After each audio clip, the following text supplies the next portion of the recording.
Tu sais ce qu'on dit, se faire écraser par un camion, c'est le CV classique pour un isekai. Et franchement, ces dernières années, ça en devient presque abusé. Mais attention, parce qu'au milieu des catastrophes animées, il y a aussi quelques pépites qui valent vraiment le détour. Alors aujourd'hui, pose-toi tranquille, attrape ton slime de compagnie, parce que je t'ai sélectionné les 10 derniers isekai à mater absolument. Spoiler, ça va taper très fort, dans tous les sens du terme. 10, la plus grosse déception, The Beginning After the End. On commence direct avec celui que j'attendais le plus et que j'ai regretté presque instantanément, The Beginning After the End. À la base, c'est l'une des meilleures histoires que j'ai jamais lues en manga. Ça avait tout, intrigue solide, personnages puissants et une vibe à la Mushoku Tensei qui avait tout pour cartonner. Mais quand l'adaptation animée a débarqué, c'était la douche froide, et par douche froide, je veux dire la catastrophe absolue. Sérieusement, à côté de cette animation, un PowerPoint semble ultra fluide, on dirait qu'ils ont juste collé des JPEG sur l'écran pendant 22 minutes. Même le meilleur épisode, le 3e, pour info, a réussi à être à peine passable. Comment tu peux foirer une bataille entre deux monstres de puissance comme ça? Bref, une déception totale, même si étonnamment ça marche de ouf au Japon. Les goûts et les couleurs, hein. Mais heureusement, la suite est bien plus cool. 9, Chill and Amazon, The Daily Life of a Middle-Aged Online Shopper. Imagine-toi transporté dans un monde médiéval fantastique avec un super pouvoir ultime, pouvoir commander sur Amazon. Voilà, c'est tout, c'est le pitch. Pas de dragon à vaincre ni de royaume à sauver, juste un mec tranquille qui fait découvrir à des villageois émerveillés des objets du quotidien, genre ramen instantané ou shampoing anti-pelliculaire. Clairement, l'anime parfait si tu veux te poser avec un truc léger, doux et qui te décroche des petits sourires sans prise de tête. Le rythme est lent mais agréable, genre ASMR visuel. Tu sens presque le parfum des nouilles instantanées à travers l'écran. Bon, allez, on accélère le rythme et on part dans l'espace. 8, méchant malgré lui. I'm the evil lord of an intergalactic empire. Tu connais le trope du méchant génie qui tente de semer le chaos? Bah là, c'est exactement ça, mais en totalement inversé. Notre gars veut absolument devenir le tyran ultime, sauf qu'à chaque décision censée semer le désordre, il améliore accidentellement la vie des gens. Baisser les impôts pour créer la révolte, ça marche, mais les habitants adorent et il devient un héros. C'est drôle, absurde et totalement assumé façon Gintama. Clairement, l'isekai parfait si tu veux te marrer en voyant un pseudo-vilain se planter à chaque fois qu'il essaie d'être méchant. Bonus, c'est visuellement super cool avec des batailles spatiales flashy à souhait, mais après la rigolade, retour à du sérieux et de la subtilité. 7, l'alchimiste qui prend son temps, peut-être le plus grand alchimiste de tous les temps. Là, oublie complètement les héros ultra cheatés dès le premier épisode. Ici, c'est la patience et le mérite qui comptent. On suit un protagoniste passionné par l'alchimie, pas de pouvoir magique gratuit, juste beaucoup de travail et de précision. Ça ressemble un peu à Dr. Stone, mais sans les longues explications scientifiques et avec une touche de magie douce façon ancien Magus Bride. Chaque potion, chaque objet fabriqué est une petite victoire ultra satisfaisante. Si t'aimes les vibes relaxantes et les histoires qui valorisent le mérite, fonce direct après ce petit moment zen. Attention, retour à du cheat ultra bourrin.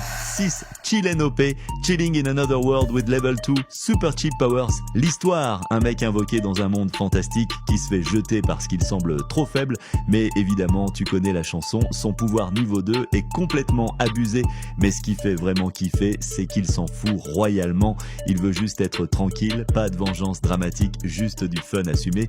Tu verras des monstres légendaires exploser en une seconde et des méchants ultra sérieux complètement humiliés en mode détente. Ça prend rien au sérieux, ça fait plaisir et tu sens que les scénaristes s'amusent autant que nous à déconstruire les clichés. Mais bon, si tu cherches un truc plus sombre, attention, le prochain va peut-être un peu trop loin. 5, l'isekai le plus dark, No Longer Allowed in Another World Range, tes licornes et tes cristaux de magie. On entre maintenant dans la zone grise de l'isekai. Notre héros, un écrivain ravagé par la déprime post-guerre, arrive dans un monde rempli de dragons et de mages, mais le seul démon qu'il combat vraiment, c'est lui-même. Pas de cheat code, pas de harem, juste un type qui traîne sa mélancolie comme un vieux manteau troué. L'anime retourne les tropes habituelles. Là où un autre protagoniste verrait une quête, lui ne voit qu'un nouveau décor pour ruminer son envie de disparaître. Résultat, des scènes glaçantes, un humour très noir et une réflexion brutale. Changer de monde ne suffit pas. pas à effacer ses blessures intérieures. Si tu veux une expérience qui t'attrape aux tripes et te laisse méditer bien après le générique, c'est celui-là qu'il te faut. Besoin d'un plaid après ce tunnel d'angoisse, on part sur la tranche de vie la plus cosy du classement. 4. Welcome to Japan, Miss Elf. Imagine une elfe millénaire qui découvre l'odeur d'un véritable bol de ramen fumant à Akihabara. Pas d'armée démoniaque à l'horizon, juste la poésie du quotidien japonais. Chaque épisode est une carte postale vivante. Feu d'artifice au bord de la baie de Tokyo, pluie d'été qui claque sur un parapluie transparent. Premier essai catastrophique avec une machine à laver high-tech. Ce qui fait le charme du show, c'est la douceur des petites choses. La magie n'explose pas, elle mijote à feu doux, exactement comme le bouillon tonkotsu qu'ils partagent en souriant. Bref, un véritable thé matcha pour l'âme. Ok, douceur, validé. Passons à l'isekai le plus BTF de cette sélection, avec un papa coincé dans un corset victorien. 3 de bureaucrate à vilain. Tu pensais avoir vu toutes les variations de réincarnation? T'imagines un contrôleur fiscal de 45 ans se réveiller dans le corps de la rivale d'un automne game. Pas un ado, pas un beau gosse, juste un passionné de tableau Excel propulsé en robe bouffante. Et là c'est génial, plutôt que de comploter à la sauce shoujo, il applique les bonnes vieilles méthodes de bureaucratie 101, audit des dépenses du palais, optimisation des flux d'impôts et même plan d'amortissement pour la cavalerie. La cour pensait qu'il était diabolique, il devient surtout terriblement efficace. Humour pince sans rire, satire sociale et petite leçon de management cachée dans les froufrous. Un régal inattendu, assez par les budgets. L'heure est venue de transpirer, place à l'isekai qui maltraite ses soigneurs. 2. The Wrong Way to Use Healing Magic. Dans la fantasy classique, le healer reste à l'arrière pour spammer des potions. Ici, on inverse le script littéralement. Notre protagoniste découvre que son pouvoir de guérison régénère ses muscles plus vite qu'il ne les déchire. Résultat, un entraînement spartiate où chaque os brisé est une occasion de progresser. Visuellement, ça claque. Éclair d'énergie verte, sueur qui ruisselle, cicatrices qui se referment en direct. On retrouve la tension des premiers arcs de My Hero Academia. Chaque nouvelle capacité se paye cash en douleur, c'est brutal, galvanisant et ça te laisse avec l'envie de faire des pompes, puis de t'arrêter à la 10e. Tu sens l'adrénaline, respire, on finit sur la note la plus humble et peut-être la plus inspirante de ce top. 1. The Weakest Hammer began a journey to pick up trash. Oublie les héros ultra stylés. Ici, l'aventure commence avec un slime tout mou et un sac poubelle.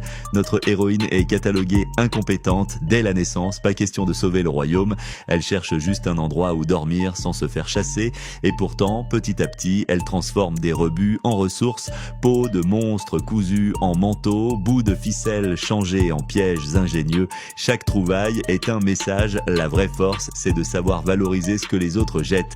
L'atmosphère oscille entre mélancolie douce et espoir lumineux, un peu comme si Pokémon rencontrait Made in Abyss, sans les traumatismes graphiques. C'est calme, touchant et diablement addictif.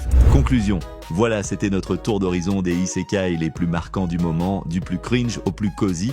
Alors dis-moi en commentaire lequel t'a donné envie de binge-watcher ce soir et lequel tu vas éviter comme la peste. N'oublie pas de lâcher ton like pour soutenir Otaku Labi, de t'abonner si ce n'est pas déjà fait et de cliquer sur la cloche pour ne rien manquer. Et comme toujours, regarde ce que tu veux mais n'oublie pas de t'hydrater. À très vite pour de nouvelles aventures animées.